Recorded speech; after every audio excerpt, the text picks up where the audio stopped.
Hello everyone, आज है 26 नवंबर और आज इस वीडियो में हम बात करने जा रहे हैं वेदांता के बारे में। 450 रुपये के आसपास शेयर ट्रेड कर रहा है। 1% की तेज़ी यहाँ पर देखने को मिली है। आज एक महीने में देखो तो 4.5% का फॉल अभी भी है। एक मेजर फॉल से गुजरा ज़रूर था, लेकिन वापस से तेज़ी बनी। पिछले 3 ट्रेडिंग सेशन में जहाँ बाजार में अच्छी खासी रफ्तार थी, यहाँ पर वो रफ्तार नहीं, लेकिन एटलीस्ट ये एक रेंज के आसपास अटक ज़रूर रहा है।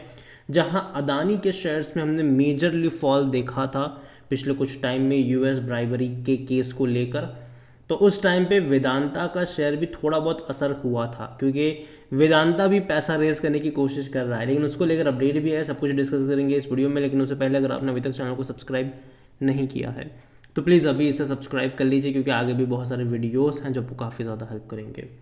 तो 450 रुपये का शेयर है वेदांता का। मतलब ऑलमोस्ट 4.5% का फॉल भी देखा है एक महीने में।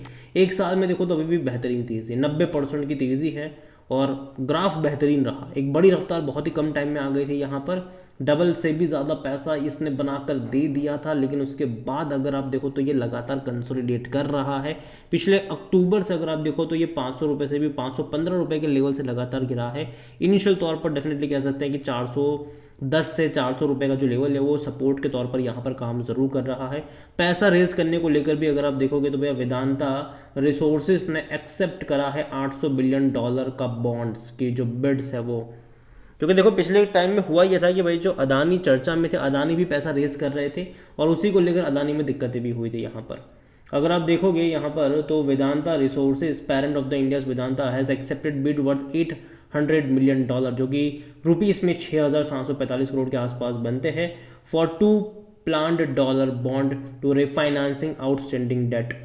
देखो कर्जे को चुकाने के लिए एक और कर्जा यहाँ पर बॉन्ड के जरिए इन्होंने उठाया ज़रूर है। यहाँ पर देखो कंपनी अब कितने परसेंटेज पे उठाया है यहाँ पर, वो भी इंपॉर्टेंट है।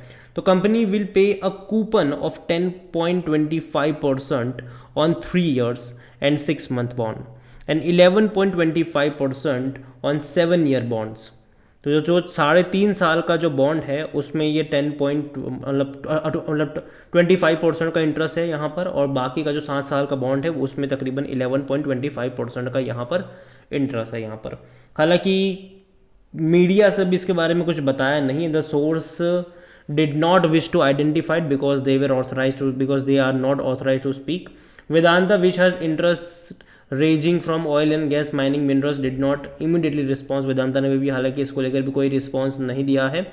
अभी अगर आप देखो तो डॉलर बॉन्ड इश्यू अभी चल रहा है और उसको यूएस जो गवर्नमेंट है वो भी क्लोजली वॉच कर रही है आफ्टर अदानी ग्रुप को लेकर, जो अभी यूएस प्रोसिक्यूटर्स ने ब्राइबरी का फ्रॉड का जो केस यहाँ पर इनके ऊपर लगाया था अदानी के ऊपर, ठीक है।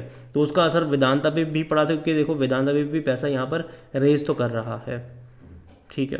यहाँ पर अगर आप देखो वेदांता रिसोर्सेज ने इससे पहले भी इन सितंबर वेदांता रिसोर्सेज ने तकरीबन $900 मिलियन रेज करे थे in its first dollar bond issue, और वो तकरीबन 10.875% पे था, ठीक है। एंड मोर देन 2 years का वो कूपन था यहाँ पर। तो पैसा रेस कर रहे हैं कर्जे को चुकाने के लिए, ठीक है। अगर हम वॉल्यूम के बारे में देखें तो 50 लाख से भी ज़्यादा के शेयर ऑलरेडी यहाँ पर आज ट्रेड होते हमें नजर आ चुके हैं। मार्केट कैप इसका 1,75,000 करोड़ के आसपास देखने को मिल रहा है। कंपनी के बारे में अगर हम बात करें तो देखिए भारी भरकम डिविडेंड पे कर चुका है ये, और अभी भी कर रहा है। ये वो कंपनी है जो कोविड के टाइम पर हम सबको पता है कि भाई साहब 65 रुपये पर ट्रेड कर रहा था, ठीक है। आज वो साल का 35-40 रुपये का डिविडेंड पे कर रहा है। तो अगर आप इस साल भी देखोगे तो 35 रुपये पर शेयर का ये डिविडेंड ऑलमोस्ट पे कर चुका है। क्या पता शायद दिसंबर में एक बार फिर से अनाउंस कर दे, कुछ कह नहीं सकते, ठीक है। तो ये है। इवन पिछले साल भी बहुत अच्छा भारी भरकम डिविडेंड ये पे करता ही रहा है।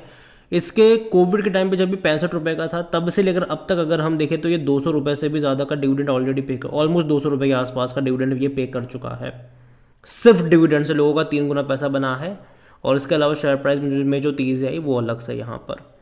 और जहाँ तक कंपनी के वैल्यूएशन के बारे में भी अगर हम देखें तो 15 का पी है, जो कि सेक्टर पी 29 के मुकाबले सस्ता मैं कहूँगा कि डेफिनेटली है। और जहाँ तक फाइनेंशियल्स की बात करें इस कंपनी में तो लास्ट क्वार्टर के नंबर बहुत अच्छे थे मेरे हिसाब से।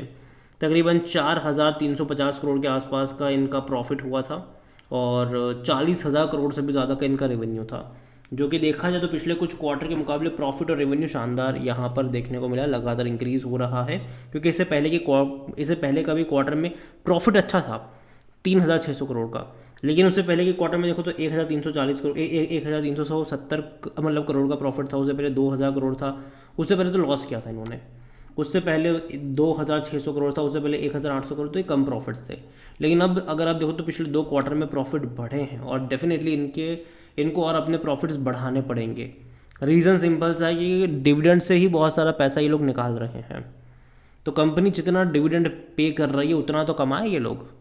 तो यही वजह है कि इनको बहुत सारा पैसा कमाएंगे तब जाकर उस डिविडेंड को ये लोग जस्टिफाई कर पाएंगे। और जहाँ तक शेयर होल्डिंग के बारे में अगर हम देखें तो प्रमोटर की होल्डिंग 56.38% है। प्रमोटर लगातार बिकवाली करते नजर आए। प्रमोटर की होल्डिंग कुछ क्वार्टर पहले ऑलमोस्ट 70% की थी, वहाँ से ये लगातार बेच रहे हैं। रीज़न क्या है?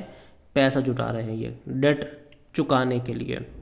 कंपनी अगर आप देखो वेदांता रिसोर्सेज, तो डिविडेंड से तो पैसा निकाल ही रही है यहाँ से। इसके अलावा वेदांता लिमिटेड के शेयर बेच कर भी पैसा निकाल रही है।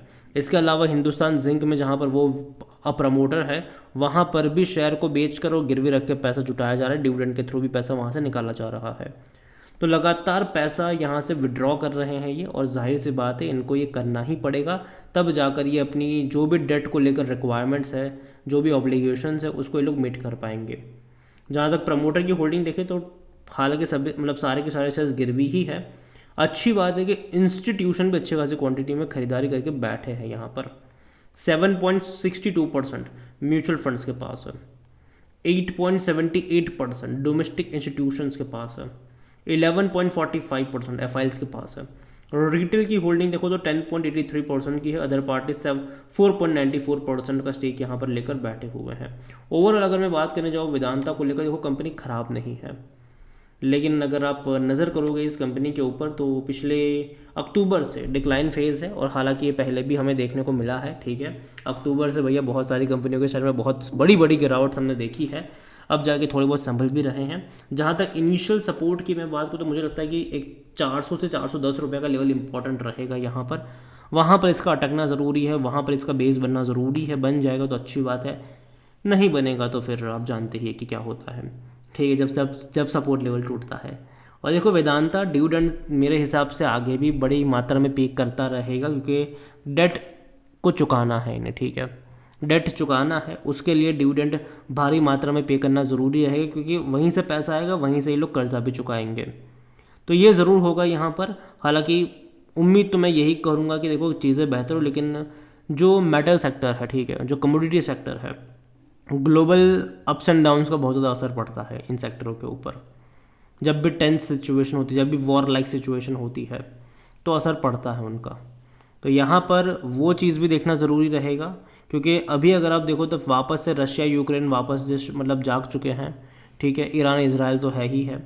तो ये सारी चीज़ें हैं यहाँ पर। तो इतना ही कहूँगा, दूर बैठो, तमाशा देखो, जो लेवल बताए हैं वहाँ पर नज़र रखिए, सपोर्ट वहाँ पर बनता है कि नहीं वो देखिए, है तो होल्ड कर सकते हो लॉन्ग टर्म के लिए। शॉर्ट टर्म के लिए मुझे अभी भी लगता है कि थोड़ी बहुत करेक्शन यहाँ पर बननी चाहिए। अगेन ये मेरा पर्सनल ओपिनियन है, कोई भी इन्वेस्टमेंट एडवाइस नहीं है ये। वीडियो को यहीं पे एंड करता हूँ। पसंद आया हो तो लाइक करो, शेयर करो, चैनल अगर पहले बाहर है तो प्लीज़ सब्सक्राइब करें। और वेदांता के बारे में आप क्या सोचते हैं वो भी आप मुझे कमेंट में लिख के बता सकते हैं। Thank you.